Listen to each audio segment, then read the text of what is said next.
But just to say, we're very lucky to have another mentor kindly giving up his precious time to share expertise very much on the sustainability side. But I think you'll find this really, really interesting and lots of ideas for your designs here. So thank you, Alex. I'll let you take over. Well, it's a pleasure to be involved in this. And I think I'll start with, whilst I'm going to be bringing a critical perspective to technology, I've learned to think critically about the technologies I'm using over the last 12 years because I've been working in the context I have been. So I'm Alex Dunedin, and I have been part of Ragged University project. So this is the website. You can find it at raggeduniversity.co.uk. And it's got lots of different content that has been created by communities. Now, it's the idea of informal education, people as independent learners outside of formal education. How can we build educational activities and trajectories using the available infrastructure and common technology? What's around us in the landscape that we can use to create these circumstances? So we find social spaces like pubs, cafes, libraries, parks, places where everybody co-owns. We meet there, and the beating heart of this is we find people who love what they do to talk and to share their knowledge in those social spaces. And we build off of that experience. The idea is to find methodologies and strategies that anybody can use wherever they are in the world. It's very nice, it's a nice thought to imagine let's use cutting edge technology and have our own building and your wish list only ever gets bigger. So, and it makes it very fragile to do, very complicated. So on the website, you can see things like this. This is a video where in Glasgow, people met and we used the projector, and a couple of people did a talk and we had a drink, and we wound up learning from two different speakers, and out of that, really interesting things happen. I mean, you bring people together, interesting things happen because humans are really adaptive. I'm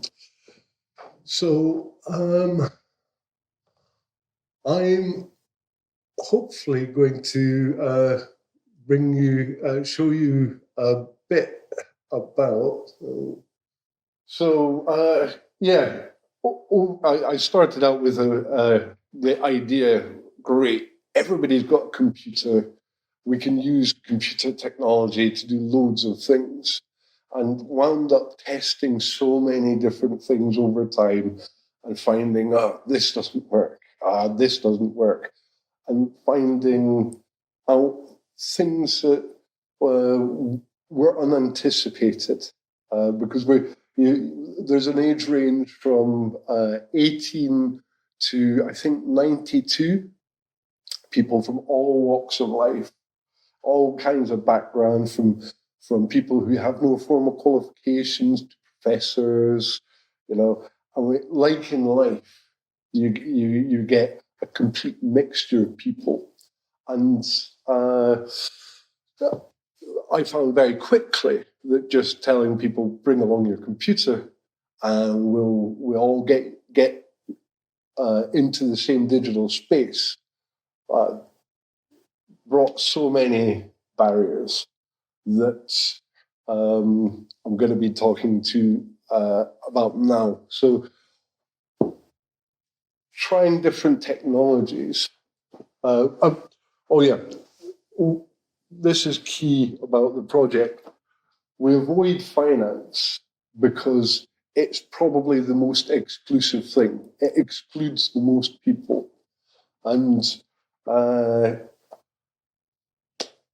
love the thought of Rabindranath Tagore and his idea, this adaptive idea. All I need is the shade of a tree to start my school in.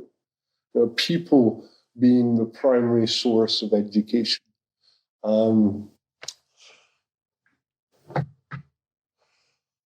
So from that, I wound up sort of learning the mistakes and lessons that you find discussed in international development, and understanding that, in my own doorstep, in Edinburgh, where I'm from, and whether it's in Edinburgh or in London or in rural Highlands,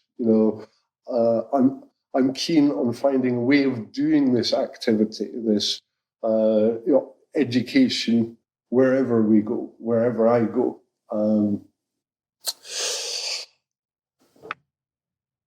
So I reduce my dependence on things. As soon as I become dependent on something, become fragile to its presence or absence. And when I'm thinking about technology, whether it's building a website, so I use lots of WordPress, it's open source, it's low barriers to entry, if you like. I've come to associate sustainability with performance. The fewer resources, so it could be CPU, the processing power we need, the fewer resources can use, the better performance. There's also the cheaper and more accessible. The more elegant the code, the more elegant the design solution, the better the functionality, because it's got to do less work. Bloated code and bloated technology adds complexity on complexity. It becomes a series of ad hoc solutions to resolve the last problem, and it often introduces a new problem. So badly designed code and technology uses more resources, it performs poorly, it does a job badly, often creating more negative externalities. So negative externalities I've come to learn about. And of course, for every kilo of carbon dioxide, all the energy that I'm using, there's an equivalent amount of carcinogens, cancer-causing and illness-causing pollutants that are being distributed in the gas environment, or in the air that we breathe. There's also socio-political damage that happens, poor working conditions and exploitation. So if we think about Apple's track records, there's lots of blue chip companies that have been completely without a moral compass. Also, it creates more work than it saves. And that's a habit I've got to get out of. As I grow older, I try and learn the old adage, a stitch in time saves nine. If I do the work now, I won't have to repeat doing the work because I've tried to shortcut something, and that shortcut's not worked. So learning the economic concept of opportunity costs, the different costs of different choices, keeps on coming back to me. If only I could get the computer to read all these papers and tell me what their content is. I tried that for a while, and it returns garbled nonsense. It doesn't give me an intrinsic understanding of what's going on. Speed reading, skimming across work. and not taking the time to really deeply grasp what's being spoken about. These kind of shortcuts are speak to me of the opportunity costs of doing things different ways, and this I see directly related to technology and the technologies that I use. So when I'm adopting technologies, I'm looking for something that does a task better than the way that I've been doing something before. So I've got two of my favorite technologies here. A paper diary and pencil and paper. So anybody who was at Drew's The Book as a Technology session, I really enjoyed that because I found these fundamentally more useful than the digital versions in many contexts. That said, I do love this. And I've had to problematize and make this technology work for me. And I've been learning over time how to do that. So I look for a tool which is consonant with my ethics. So can I put it out to you, or just give me some initial thoughts? Why would I choose to work with an abusive company? Anybody got thoughts?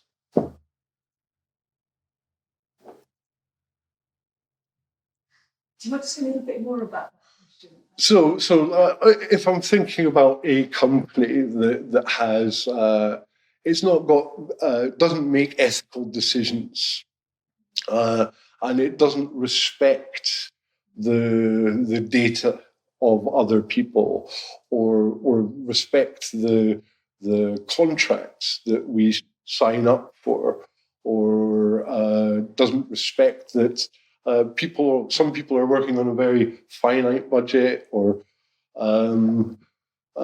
doesn't respect that when it makes something in a factory and dumps all of this waste directly into the air or the water. Why? I'm trying, the thought exercise is to ask, well, why would I choose to work with this company that has these values and not this company that has values where these respects are being given?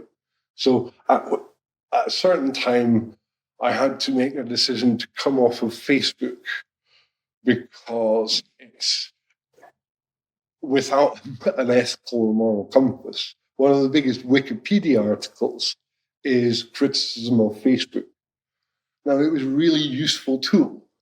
It was serving some really good functions for the community and bringing people together. However, on discovering things like it was doing social experiments on people, taking this group of people and giving them negative news feeds, and this group of people and giving them positive news feeds, and observing the activity, I started to realize, how can I ask people in the community to come in? Also, realizing how much information of people's lives was being rendered and without permissions. So that affects people's credit records. It does all sorts of things. So my answer to that is no, I won't work with an abusive technology or company. So Can I just say that the same is going on now? I don't know if you've been following the whole debate around Twitter. If you're big WeChat users, you may not be interested in Twitter, but there is this huge Elon Musk has taken over, and I am sure that there are lots of experiments going on in the background. I feel very manipulated by what's happening in Twitter, and so that question of whether the use of Twitter is now consonant with my ethic is interesting. Can I be Musk and Zuckerberg? Yeah. So the only way we can make that product better for our customers is to do these experiments and see. So we're just trying to help you. We're trying to look and see how you're using it in a negative way and a positive way to make it better for you. Well, my response would have to be certainly to Zuckerberg. We're seeing Musk unfold, how he's treating his staff. Now, can I sleep well? Does this create a sociology beyond the company where it's all right to do this to people? Yeah. Or is it creating a sociology in itself? And Facebook have you heard of dopamine farms? So there's a neurochemical reward system in us. When we succeed in something, there's a biological response that goes, yay, I've just made a good cake, yay, I've just finished a run, yay. Now, they tuned into this and realized that they could stimulate people to do more activity by giving certain informational cues. And so people end up have you heard of doom scrolling? Yeah, just not taking anything in, but they're basically causing a compulsive release of dopamine. And Facebook deliberately designed this into their interface. Now, there's the person who developed virtual reality came out and said, "Why, we've now got to review how we're designing digital environments because it's causing lots of problems." So, before I go, I can show you if you're interested in this rabbit hole. Here is an extended article. The BBC, a BBC journalist interviewed me because I thought I'd do an experiment. What happens if I give up my smartphone?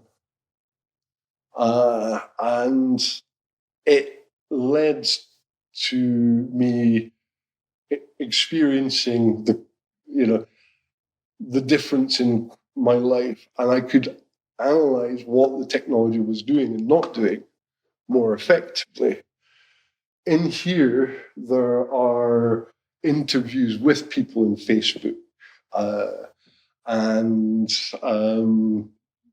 all the details of how we can critically look at the smartphone as a technology. So that's my response to. It could be a session in itself, but it kind of will be a little bit when we do evaluations. So. Well, I do think that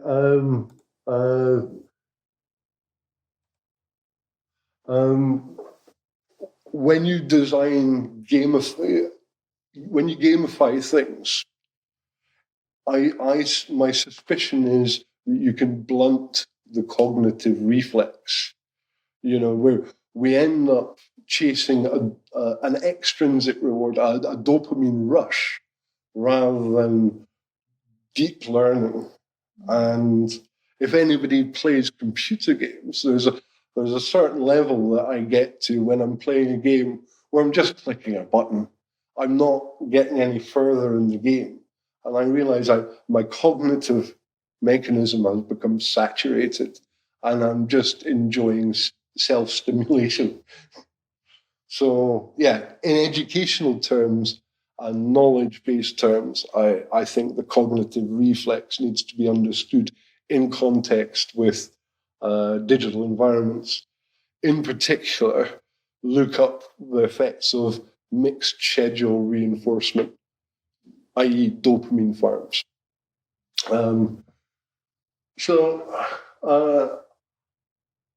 Back to how I'm deciding oh, I want this technology or that technology, this is going to be useful. I'm looking for something that works for a particular context. So think about Ragged University. It's out in the world. We're adapting to spaces. It might be in a park. It might be in a pub, etc. It's a very different way from operating than, say, in the University of Manchester, where you've got lovely computer labs. You've got the great opportunity to email, tutors who will give you divided attention, and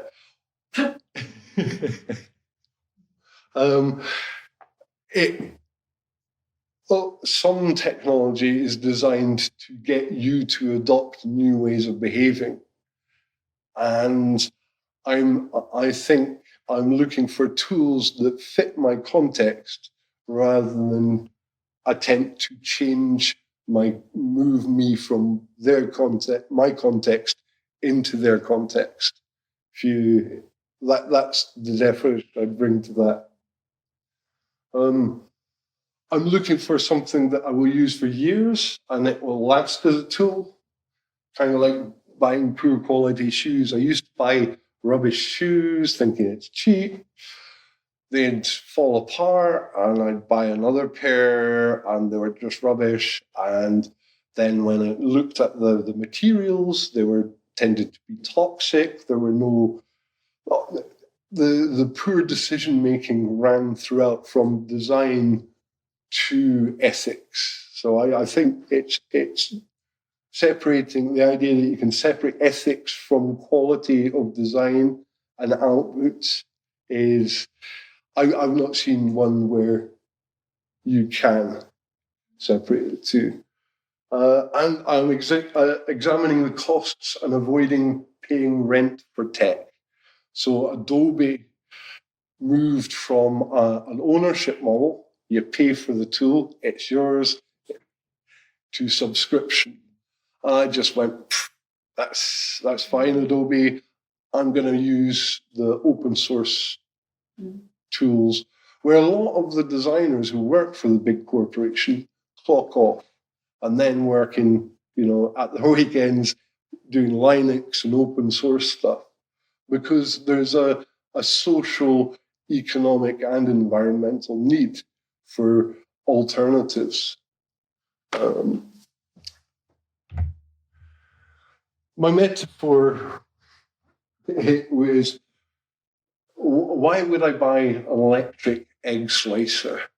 For anybody who likes cooking, there's all kinds of gadgets you can get. The knife has been around for a long time. They're not going to go out of fashion, I don't think. Why would I get somebody who comes along and goes, this is super duper? I'll let you think about that metaphor, and you can let me know whether it's a metaphor that works. I tend towards fundamental tools that are versatile and robust. I asked, how long has the technology been around? Newly developed digital technology is volatile, and it's often made unstable by the investment world. I've seen loads of really great tools just be destroyed by an investment world that undermines the better product. There's lots of case studies you can do around that.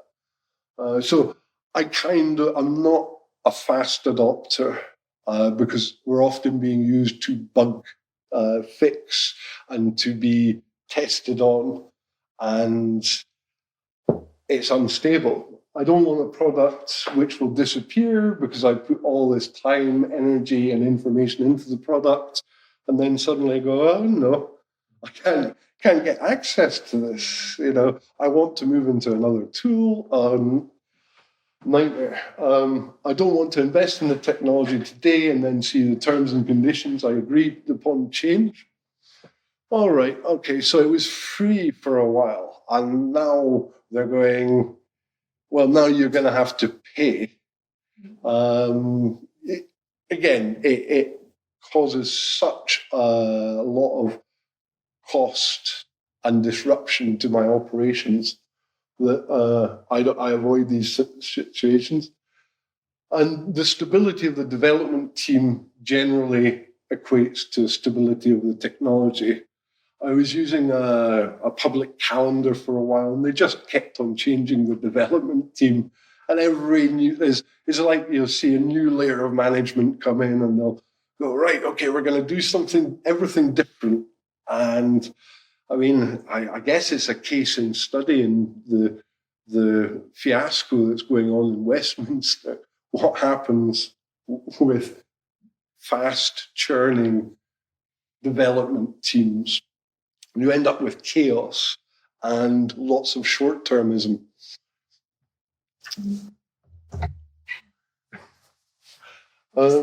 Just making me think about Disney, because I know it's just global corporation, but they had a new CEO come in, and in the space of 2 years, it's wiped 40% off the value. And what they've done is they've got the previous guy back in, which is really unusual to go, actually, do you know what? We made a mistake. And it was, it's nice to see a big company going, hands up, that was the wrong decision. It was too short-termism. So they've gone back to the person who was there for 15 years and brought them back. And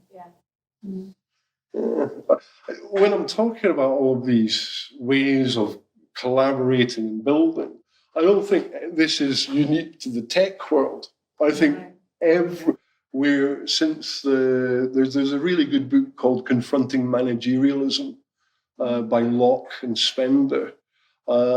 Z Books publishes it, and they trace back lots of problems of managerialism to the birth of so-called scientific management, to the business schools that started in the US. And they've changed cultures of doing things across the world. In many situations, very disastrously. So what are the privacy concerns is very, very important for technology.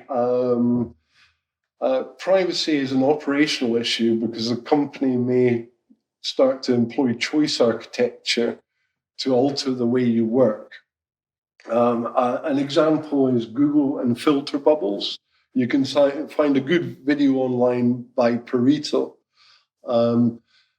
An example of this, I was doing a study on Parkinson's, and I was using somebody else. But yes, Parkinson's disease. Thank you. Thank you. And I found one paper on one computer, and when I went back to my own computer, I couldn't find that paper, and I realized I was in a filter bubble. Are they selling my data? Am I and my community the product?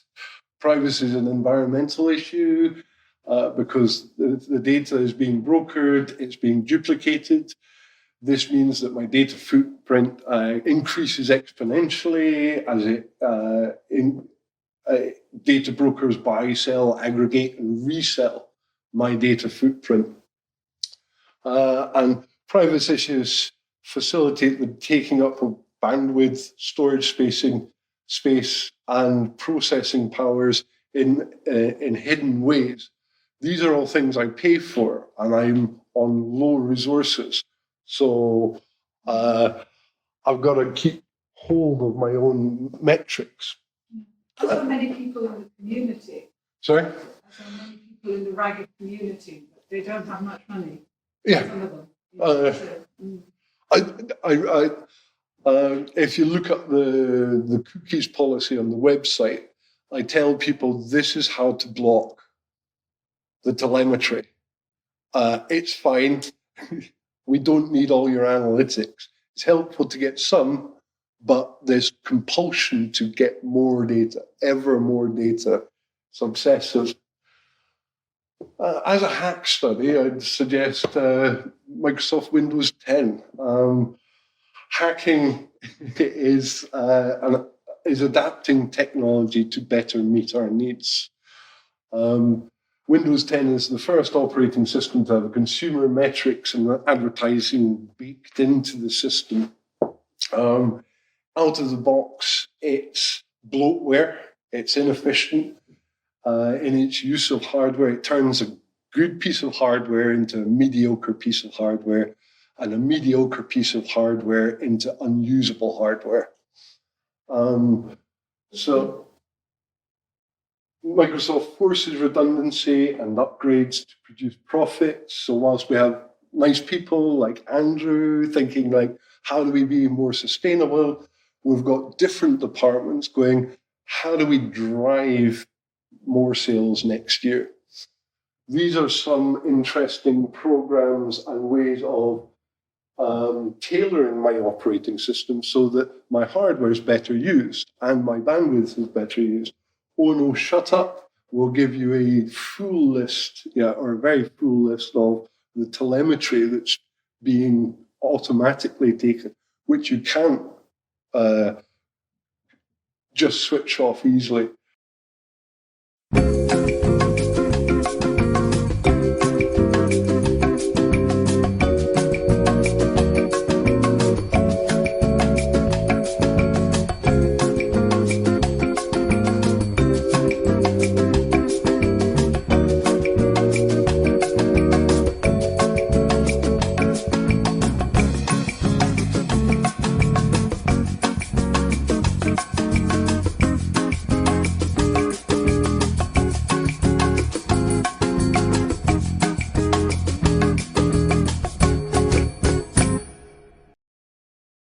Destroy Windows spying shows you how to block the telemetry transmission.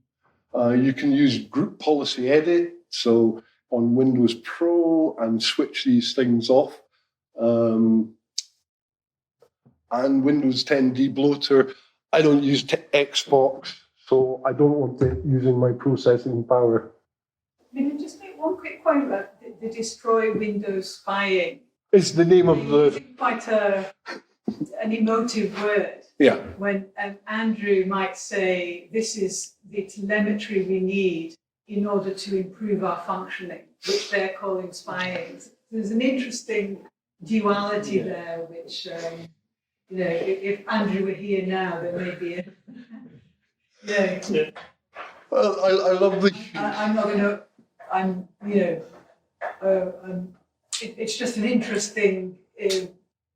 when you're using these particular terms, they can be very powerful in the way that they maneuver you. So, I love the humor in the tech, geeky, nerdy world who write their own programs and who lampoon big technology decisions by, using, I guess,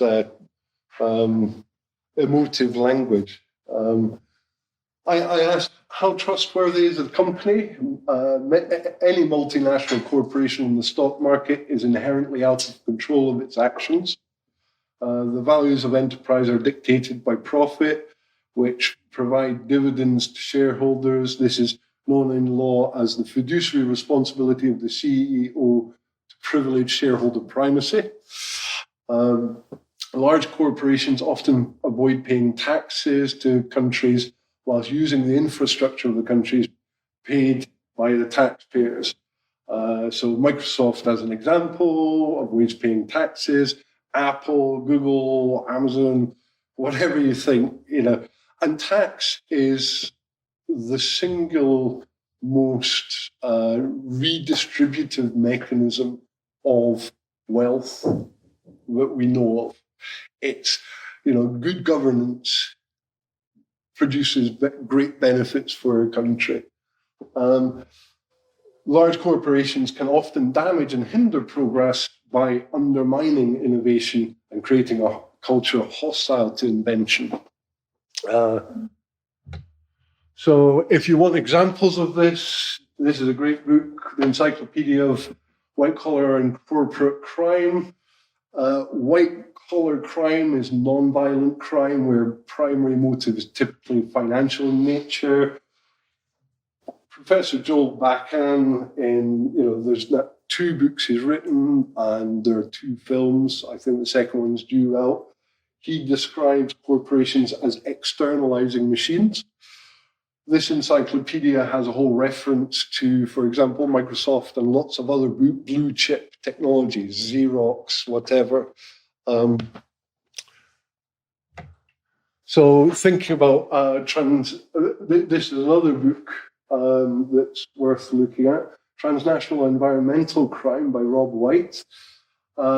He breaks up the broad categories of issues in the emerging field of environmental criminology to resource depletion, disposal problems, corporate colonization of nature, species decline. And the types of transnational environmental crime in the digital technology, particularly illegal transport and dumping of toxic waste and proliferation of e-waste generated by disposal of tens of thousands of machines and other equipment. So how many phones do we have in our drawer doing nothing?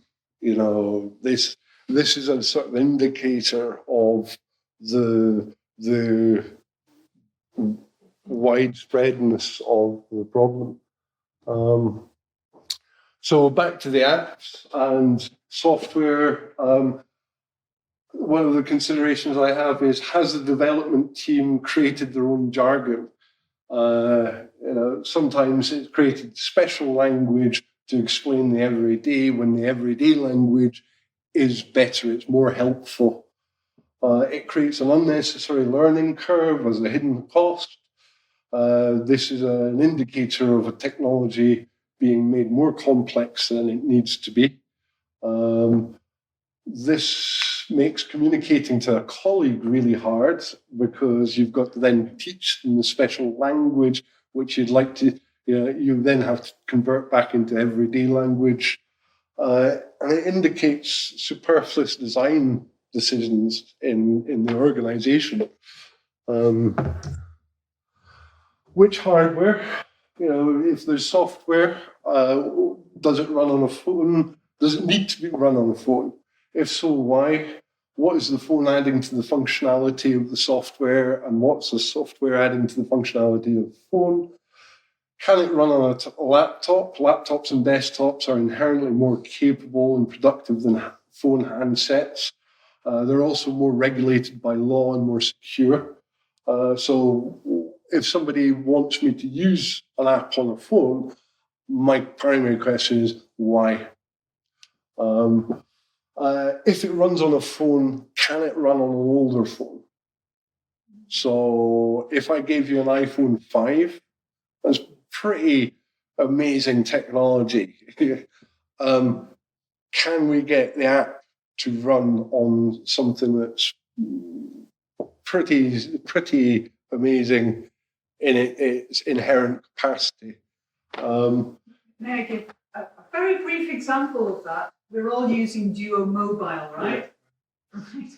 I've got an old phone which is now no longer updating, but I don't want to get rid of that phone because it still has certain functionalities. But there's no backwards compatibility. So I can't use my phone with Duo Mobile, which means that the way I use Duo Mobile is disrupting the way it's supposed to be used, because there isn't any backward compatibility. Now that's really interesting. And in a university where you may have lots of people who have old phones, you have to question why there isn't any backward compatibility there. So that's a really big issue. Yeah. Is the software going to force redundancy by virtue of bloatware? Like it's just too big to sit on the machine, or is it does it have inbuilt obsolescence? Apple got their fingers wrapped for pushing inbuilt obsolescence not that long ago. Everybody knows what that means. Obsolescence. Obsolescence. So it becomes obsolete. It no longer becomes functional. It's no longer works. There's the case study that's used to exemplify that is light bulbs. You know, when they first created light bulbs, those light bulbs could go on for years and years and years and years, right? And then they said, the company with the light bulbs said, but we're not selling enough light bulbs. So let's find a way of ensuring that, say, after a year or 2 years, the light bulb stops working. So that inbuilt obsolescence you'll find in very many things, including shoes, where they deliberately do that. Yeah. Another interesting example is, the cooler you keep your computer, your hardware, the longer its life. So I use a fan tray to blow cold air up through my laptop, and I bought one, and after 6 months, I kept on getting this brand, and it kept on petering out after 6 months. I thought, fans are really elemental. What? I went on, there was this amazing hacker in India. He went, oh, when you get this problem, all you do is you open it up, you pull out the chip, and then you twist the wires together. The chip, the silicon, its only purpose was to stop working after 6 months. That fan tray is still working now after 2.5 years. And thank you, the gentleman in India. It's throughout our world. Washing machines, it drives me crazy. Printers, tear my hair out. So this is the last slide. Neuroplasticity, black boxes, and overdependence. My question, what happens when the power goes down? That tells me a lot about the usefulness of a technology. Does a technology create a dependency which causes the critical failure of an organization without it? Great examples here. The RAND Corporation were brought into. How are we for time? We're coming up to. Got 5 minutes? Yeah.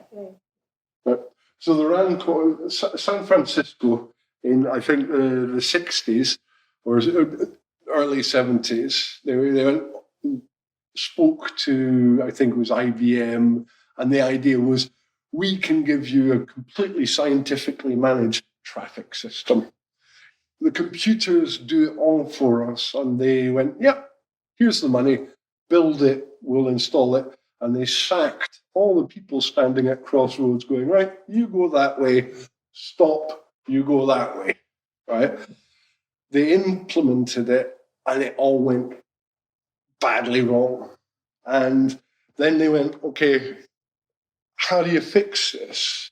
And they go, I don't know. We contracted out to many different groups to design different parts of the system, and then we brought that all together.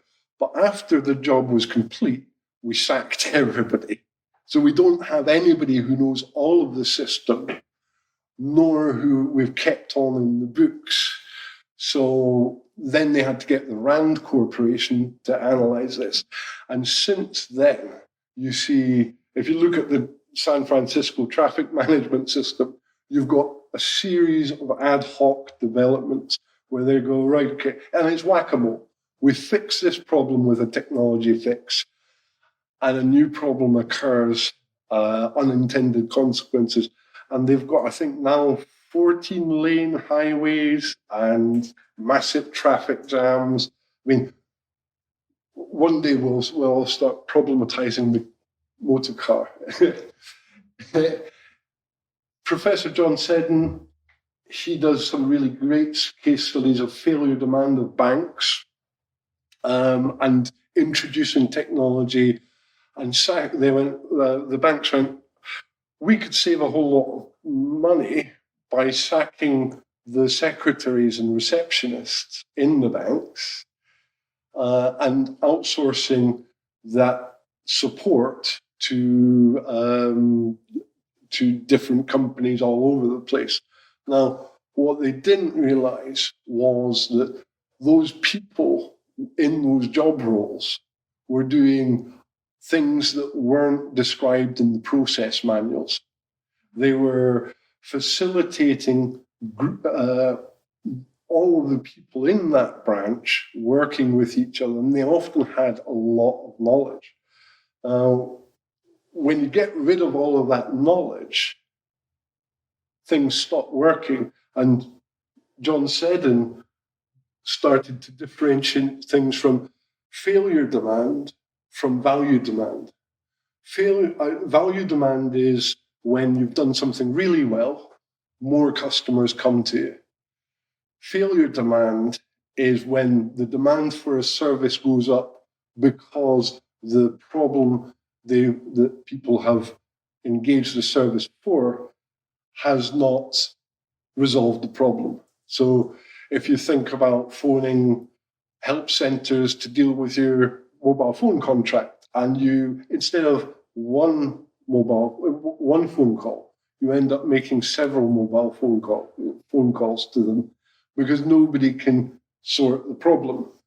It looks good on paper because lots of people are using the service, but he differentiated and says this upswing in the use of these services is a failure demand. So my last point about technology really is a consideration of us as neurological creatures, our biological capabilities. When we do something, like when we exercise, when I go to the gym, I lay down new muscle in theory. I can't find the gym because I can't get onto Google Maps. But anyway, same with learning. When I do something new, nerve cells, neurons, reach out and they form new connections. My brain and my nervous system forms unique capabilities that are hardwired. So when I come to do things like mathematics, problem solving, thinking about spatial things, anything, I can call upon that neuroplasticity, that apparatus in me. Now, without exercising those capabilities atrophy like muscle does.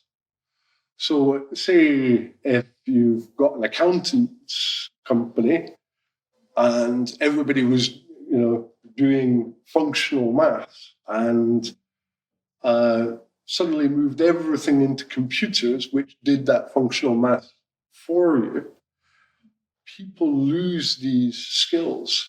So the power goes down and none of the accountancy work can go on.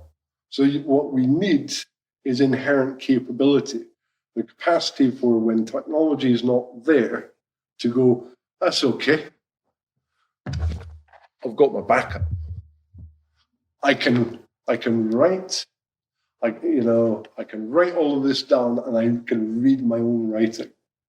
And so I hope that that gives a bit of an insight into where I'm coming from and how I think about technologies and adopting them. It's not a position of cynicism. I hope it's a position of healthy skepticism. Think about the tools that you're all designing and thinking through. My question is, I'm excited for people to teach me and to show me what will be helpful, what new tool will assist me, what technology is necessary for delivering education, what technology can I rely on for organizing and coordinating group activities, what technology resources are accessible on a shoestring budget without hidden costs, and what are the benefits of not using an app or technology.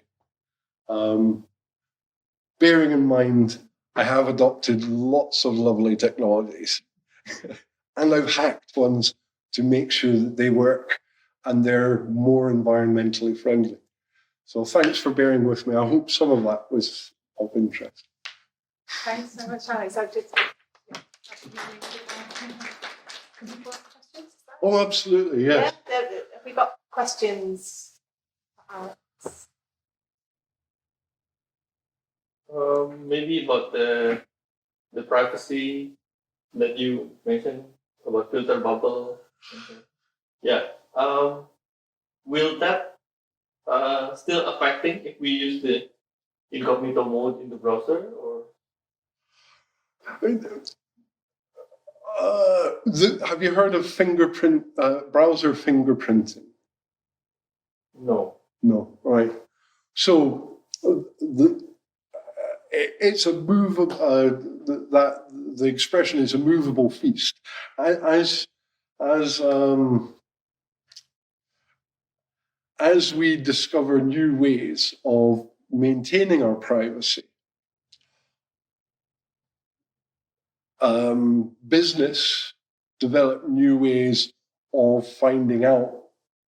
So we have to keep abreast and keep moving. Like, even if you're incognito, would it be able to get your IP address? yes, so that there are virtual. Mobile phone there, Mobile phones are the Wild West. If you want a really deep understanding of the way that mobile smartphones are working and just how much information is hoovered from our lives on a smartphone. In the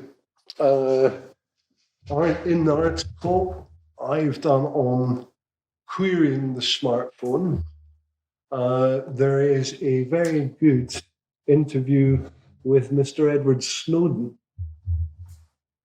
There we go. Now, he's very knowledgeable and he's got very good understanding of ethics from the arguments he's had to argue for. Now, on a smartphone, the apps really don't have the same architecture or regulation. On your computer, there's much more you can do, and it just from an environmental footprint view, just from a better user experience, the less data you're sending over a network, the faster your internet experience will be. So there are things like the hosts file.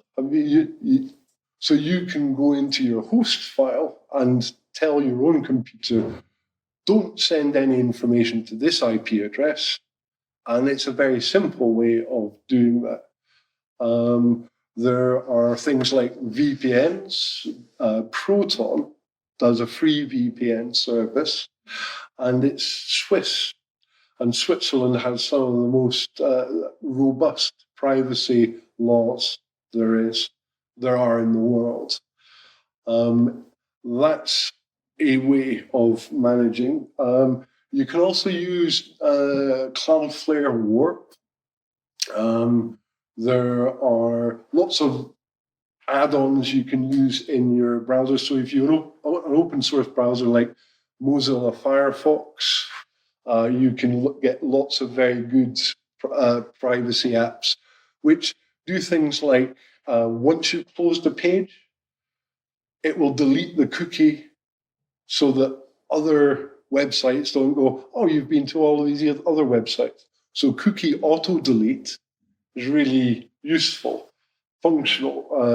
You can block scripts, so no script. I'll provide a list of different ways you can manage your privacy. And it turns the internet into a much more pleasurable, effective space. And I've extended my hardware's life by several years. So I'll try and bring together a list of resources that are worth knowing about for you. Did that answer your question? Yeah. I'm very interested with your project that you teach people in like a coffee shop. I wonder what kind of things you teach them. Are you a teacher to teach them? The idea is that everybody is a teacher. I would argue that education and learning are behaviors, and they're social behaviors.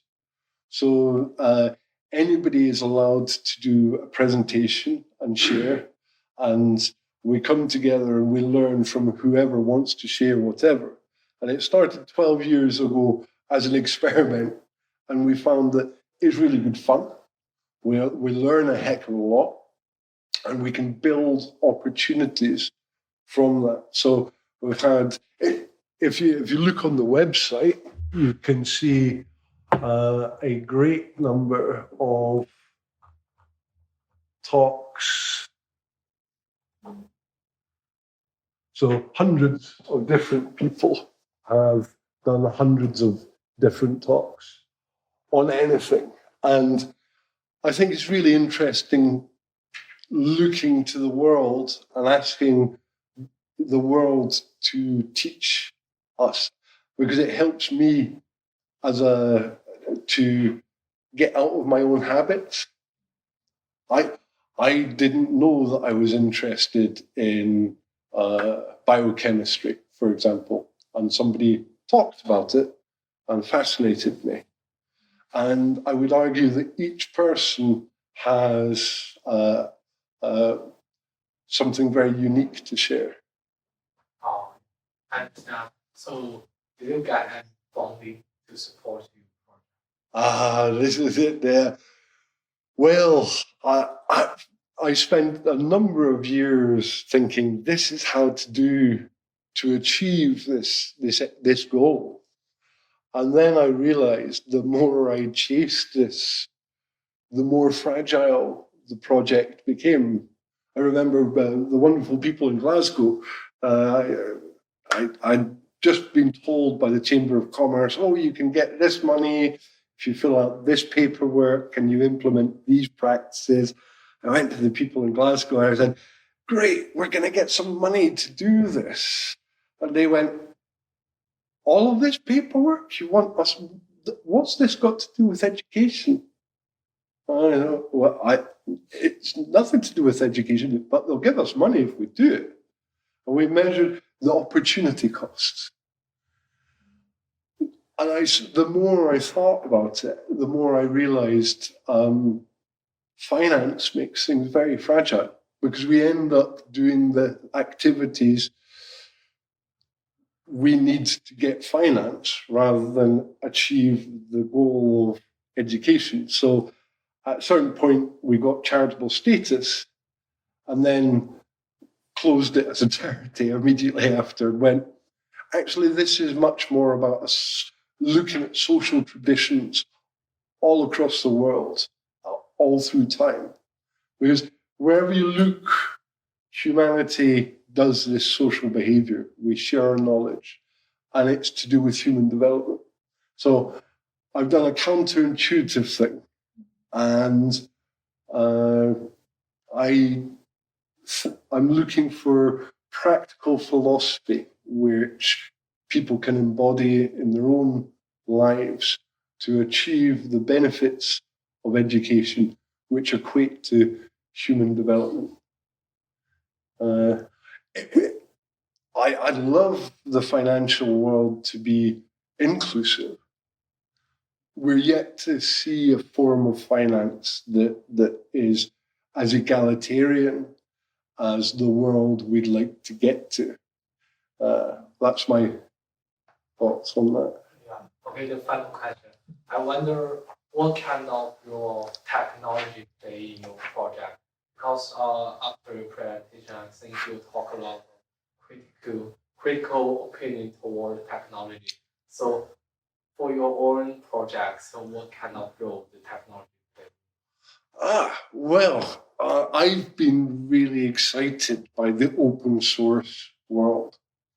So WordPress as a technology has been one of the greatest educations I've had. Are you familiar with WordPress? Yeah, basically I know it. Yeah. Familiar with WordPress? Yeah. So, and it's a great way of sharing and publishing to the world and creating learning artifacts. This audio recorder I've got here.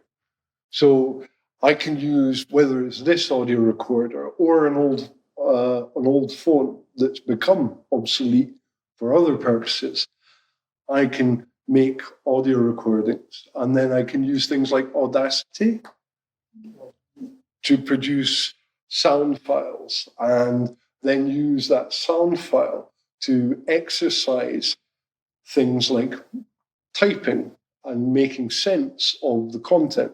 So with the session, I was privileged enough to join some of you for Drew's session on the book as technology. So I audio recorded this, and then I practiced all these skills that I learned via video websites like YouTube, because there's lots of wonderful how-to videos. So there are great learning resources for musicians, for example, on YouTube and Vimeo and other places, where people are being the teachers, and when we teach, we learn. So I think using the available technologies, even writing. Well, I'll not diverge from digital technology, but typesetting, and creating documents. The written word is such a powerful thing. Whatever scripts or language, creating a representation of our experience and using tools like audio, video, then it affords me to then learn other skills. Mm. And when I exercise these other skills, I can then use these artifacts to open up further learning opportunities. Just to say, because I do some, I've helped with Ragged over the years, and one of the things that you do use is MailChimp. So you need to send messages out to people, and also the space where you advertise events. There's Meetup. Which has been very useful. I came to that very skeptically. There's Doodle Poll. That's really a good way of getting. How do we work out when we can all get together? If you've not used Doodle Poll, there's. I'll create a list of the technologies that I've used. Xmind, great mind mapping stuff. Miro boards. Trello, and it's when I've found other people using technology and they love it. And I go, well, what's that? So Gary, who sound engineer, worked at the BBC, said, oh, Trello's great. It's free as well. And often the simplicity of the functionality can equate to the power of the technology. So I'll create a list of tech that I've come to know and love. Can I jump in with one question? Just you mentioned YouTube then, and I know we've got some kind of YouTube-related ideas and how useful it is with the how-tos, but it's owned by Google, who in many ways we might call an abusive company. How do you reconcile those tensions in making those decisions? So yes, Google are compulsive, and data is a big part of their business. So I use things like Mozilla Firefox, and I stack it with a series of privacy add-ons which prevent my metrics from my digital footprint from being taken up and shaping my experience on the internet. I don't want advertisements to be smashed in my face every single time. I don't want YouTube to play at high definition all the time. So I use YouTube Enhancer, and that means whenever, one, I get rid of the advertisements. Two, it means that I can set it to only play at 360 DPI, which, I mean, you don't need much definition for small screens. And it's an odd thing that we sometimes fetishize. And I use things like, what's my fingerprint? So back to the privacy tools. It's all about privacy. The greater amount of privacy, the more fluid my experience of the internet. And largely, I also sandbox Gmail. So I use Gmail because it's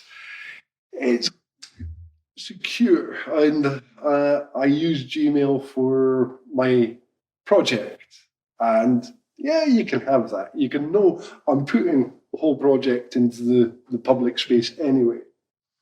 And I keep that on a different browser, on Brave browser, because you need to put firewalls, breaks between one technology and another, because they're all starting to cross-communicate. How do I reconcile? I've looked at their policies, and I don't think a company can get to that size without behaving in ways that are undesirable. I think that there's a video I'll share with you about why to delete all your social media accounts by I think his name's Lanier, and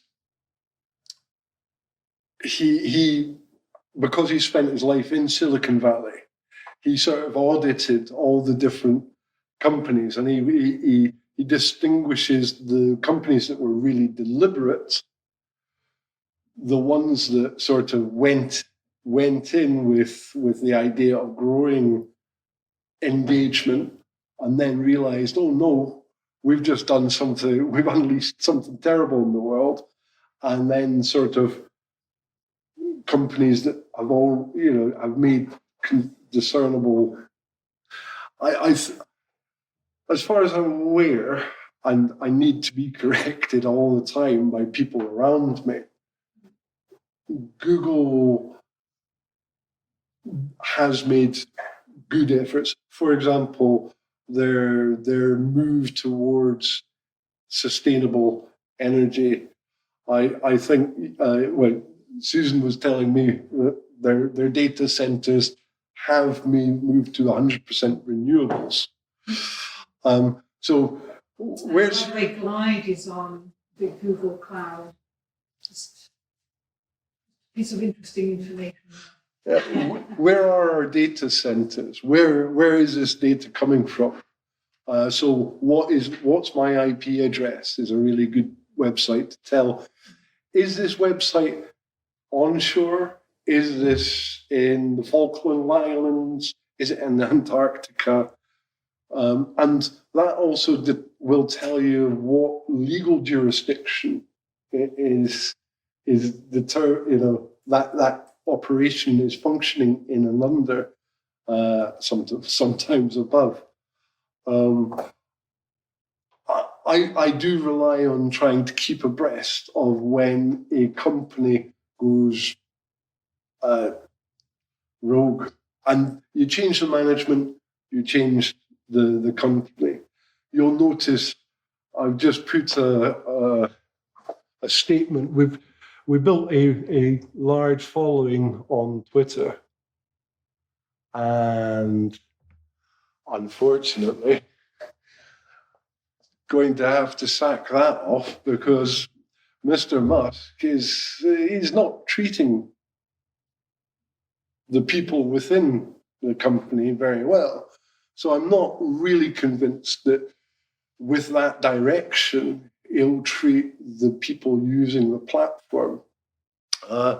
And this is the gent I told you about. He developed virtual reality. And this interview with him, he's just saying his pragmatic perception about the early days of Silicon Valley, where you got lots of excited entrepreneurs doing things, and when things suddenly scale, go from a small size to a mega size.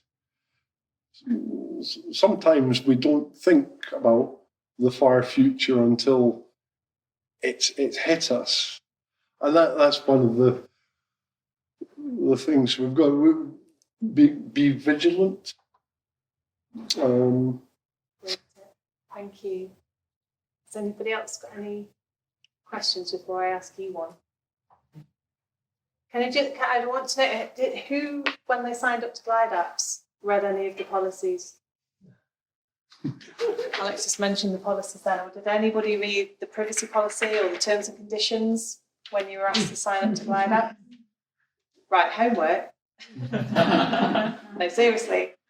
Have a look at least have a look, at the terms and conditions of the privacy policy, because you'll see in Glide Apps when you're doing your own, you can create your privacy policy and your terms and conditions, and you're encouraged to do that. So I'm going to ask you to look at that before next week and just think about it in relation to what Alex has been talking about today. Okay? And we'll discuss that as part of next session. And if anybody wants to ask me questions via email, if you want to write and publish to the website, there are no editors, there are only authors. So the boundaries of what you can write about, what you want to share, the Universal Declaration of Human Rights, if it's within that, great. It could be about anything. And I'll put together a list of privacy thoughts that I've got, technologies that I use, and sort of try and... Alex, you've recently written a piece on forming community. Yes. And we have 3 apps, all which relate in various guises and degrees to notions of community. So if you could put the link to that, because communities look different in different places, but you have a particular understanding of a community, and that may be interesting when you're thinking about your own work and thinking about what constitutes, in your case, an app community. Just a thought on that. I think it's really helpful to think and focus on designing around people's capacities rather than design something that you would like people to use. And a way of exploring capacities. There are a couple of exercises, but one of them, which is quite fun as well, right? Get yourself and several other people, and the idea is each person has to cook one thing, and you have a meal together. And in that very simple, what's apparently a simple organizational task, you repeat. The more you repeat it, the more we discover how complex life is, and how easy is it to have a meal. And I think the more we understand the capacities people have in people's lives, like, oh, I've got this really good idea, if only everybody did what I asked them. I've been, 12 years later, I've tried lots of things, and there are certain things I've come to as a realization, particularly with technology training. You need to be in dialogue. Dialogue's really where the crux happens. That's where the flesh of success is, I think. So. People never do quite what you think they're going to do. They always do something a little bit different, So you may have these app designs and you think it's going to work in this way, and then somebody comes up with this new way of doing it, and wow, your design is altered, changed. I think that's where what they call product-centric design is supposed to work. As you're supposed to stay close to your user in dialogue and adapt your design as you go based on how they use it. But as long as profit's at the back of it, then it's still, there's still issues with that, isn't there? There's an Eddie Murphy joke that I like. A guy goes into a restaurant and orders a bowl of soup. He orders a soup, the waiter brings it, and he calls the waiter back and says, the waiter goes, is everything okay? The guy goes, can you taste the soup, please? What's wrong with it? Is it too salty? Can you taste the soup, please? Is there a fly in it? So there's something wrong? Can you taste the soup, please? He goes, okay, where's the spoon? Aha. And being with people, how many websites, how many products you go, it is self-evident, but you need to be present, I think. I've needed to be present. Okay, Susan, do you want to add anything before we? I don't think so. I'll pick up on anything next week. Yes. Orienting around sustainability.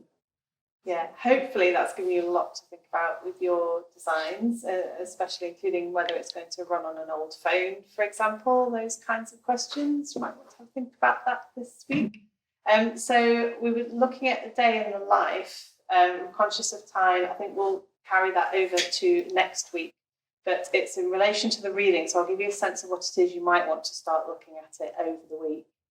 In the reading by Selwyn, the Edtech Within Limits, he talks about emancipatory catastrophizing, which I think is kind of like the healthy cynicism position, really, that you were in looking forward, but kind of predicting the worst possible outcome and how would we evolve our technologies around those kind of scenarios. So we're going to, hopefully you've all done a day in the life of your user as they are now.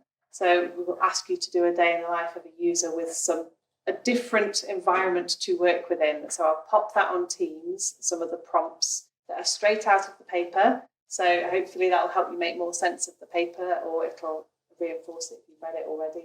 I'll pop those on Teams to have a look at over the week, and then we can share those back next week. And then I think with the last 10 minutes we've got, because I know you struggle for time to get together, I'm going to say use these 10 minutes to either be starting to look at that day in the life, or to be reinforcing what your group's doing over the next week, setting goals for the next 2 weeks, or let me have a look at your prototypes so far. You might want to show Alex what you've done so far, or you might want to ask some questions about using the tool. So these 10 minutes are yours as a team to move on for the next 2 weeks. Is that okay? Yeah. So I think we have got somebody in the room afterwards, but we can have 10 minutes. Yeah. I can hear that. Yeah.